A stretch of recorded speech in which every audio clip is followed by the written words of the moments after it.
à faire appel à cette exposition.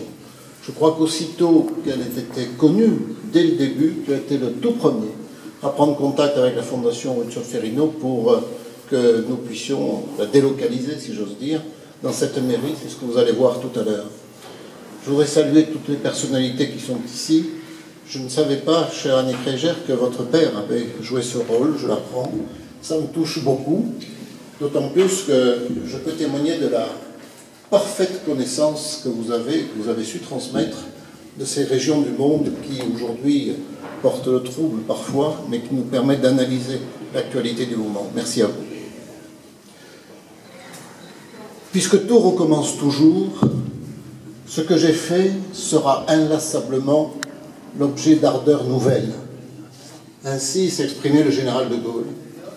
Et en nous retrouvant aujourd'hui, comme nous nous sommes retrouvés à Ajaccio, il y a quelques mois, et comme nous nous retrouvons régulièrement, par exemple, à Pékin et à Shanghai récemment pour le 50e de la reconnaissance de la Chine, on retrouve très souvent l'ardeur nouvelle. Et par votre présence et l'intensité des propos que vient de tenir Philippe, je peux attester comme vous que les bras ne baissent pas, au contraire, que nous sommes dans cette ligne d'ardeur nouvelle. L'origine de cette exposition est assez curieuse. Il se trouve que j'ai un excellent ami, Jean-Paul Poletti, qui dirige les chœurs de Sartène, un Corse, plus corse qu'on puisse l'imaginer. Vous savez, ces chanteurs qui mettent la main sur l'oreille. Et un jour, je parle de Jean Moulin, qui avait été préfet de l'Aveyron. Il me dit, mais sais-tu que nous, les Corses, nous avons notre Jean Moulin? Et il m'apprend le rôle formidable qu'un sous-préfet, Fred Scamaroni, avait joué. Son courage inouï, arrêté après dénonciation, lui aussi, par les Allemands qui l'emprisonnent dans la citadelle d'Ajaccio. Et pour ne pas parler comme d'autres, comme Pierre Brossolette et comme d'autres, il tente et réussit à se suicider. Mais comment? En enfonçant simplement dans ses veines un petit fil de fer pour que la déperdition du sang, goutte à goutte, l'amène jusqu'au trépas. Tel était Fred Scamaroni, compagnon de la Libération et auquel nous savons par beaucoup d'écrits, de témoignages, que le général de Gaulle lui portait une immense affection.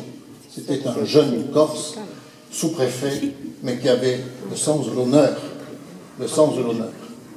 Je voudrais aussi témoigner de ce que nous avons vécu pendant toute cette période commémorative de la libération de la Corse. D'abord, le fait que cela démentait aux yeux de beaucoup de Français qui croyaient que le général de Gaulle avait mis les pieds sur le sol national pour la première fois pour seul en Normandie après le débarquement. Eh bien non. Sur le sol national, le général de Gaulle, en octobre 1943, a mis les pieds. C'est là, pour la première fois, qu'il foule cette terre française pour laquelle il avait appelé à la résistance dès le 18 juin. Enfin, beaucoup d'hommages ont été rendus et tout cela a été contenu dans le propos de Philippe à l'instant, mais il est un point sur lequel il faut beaucoup insister, c'est le courage formidable des Tabors. Les Tabors qui venaient du Maroc, qui venaient d'Afrique du Nord. Il y a vers un col, dans la montagne, à quelques encablures de là, un petit cimetière abandonné, dont j'espère qu'il sera rénové dans quelques temps, sur lequel, lorsque le soleil corse se couche, on devine le croissant. À côté, il y a des tombes avec des croix. Plus loin, il y a d'autres tombes sans rien du tout.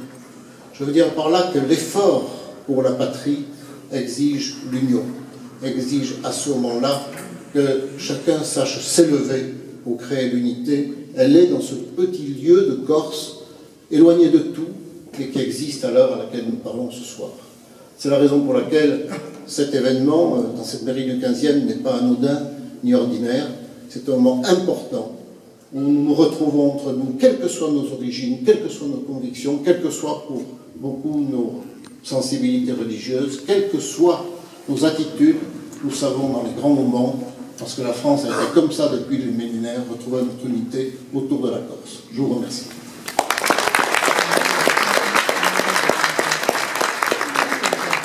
Maintenant, je passe la parole à Marc Fosseux, secrétaire général de la Fondation, qui va vous en dire un peu plus sur ce qu'est la Fondation.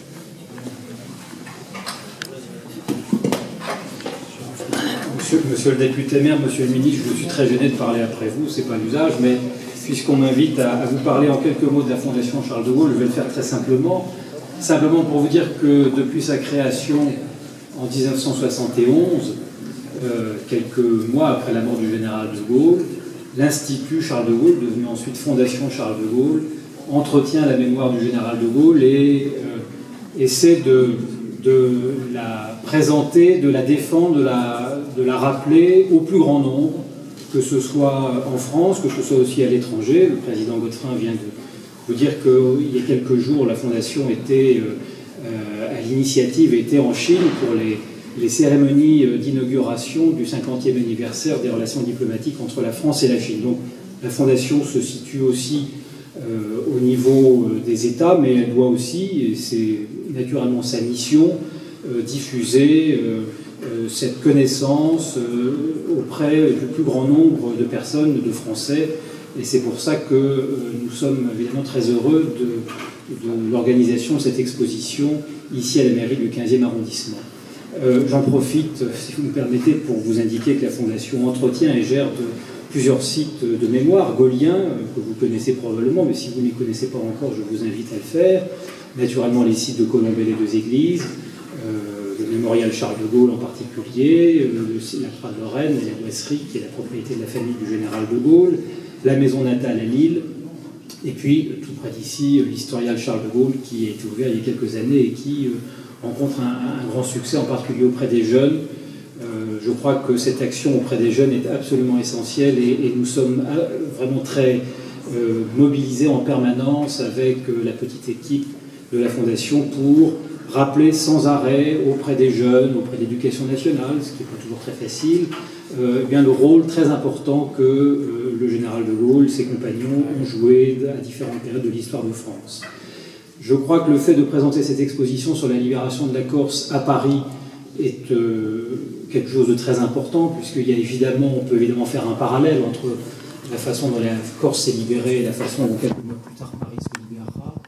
Rappelez aussi que la libération de la Corse a permis le débarquement de Provence, qu'on oublie souvent de citer, on parlera sans doute beaucoup du débarquement de Normandie, mais le débarquement en Provence le 15 août 1944 a été aussi un moment extrêmement fort. Et j'appuierai complètement ce que vient de dire M. Bourgeon, qui me semble très important, c'est que cette libération de la France, dont nous allons célébrer le 70e anniversaire cette année, a été un moment particulièrement fort, permis certes par les troupes alliées, mais aussi avec la participation extrêmement importante des Français eux-mêmes, des Corses en Corse, des Parisiens à Paris, de très nombreux Français dans les différentes villes et villages de France, et que cette libération s'est faite aussi dans les conditions que l'on sait, parce que De Gaulle, avec sa personnalité, avec la constance de son action à partir du 18 juin 1940, a tenu envers et par-dessus tout à ce que cette libération permette le plus vite possible le rétablissement de l'État et le rétablissement de la légalité républicaine. Je crois que c'est aussi à cela que nous devons la façon dont les choses se sont passées en 1944-45. Merci encore, monsieur le député maire, pour votre accueil, et je vous souhaite donc une très belle visite de cette exposition sur la libération de la Corse. Merci.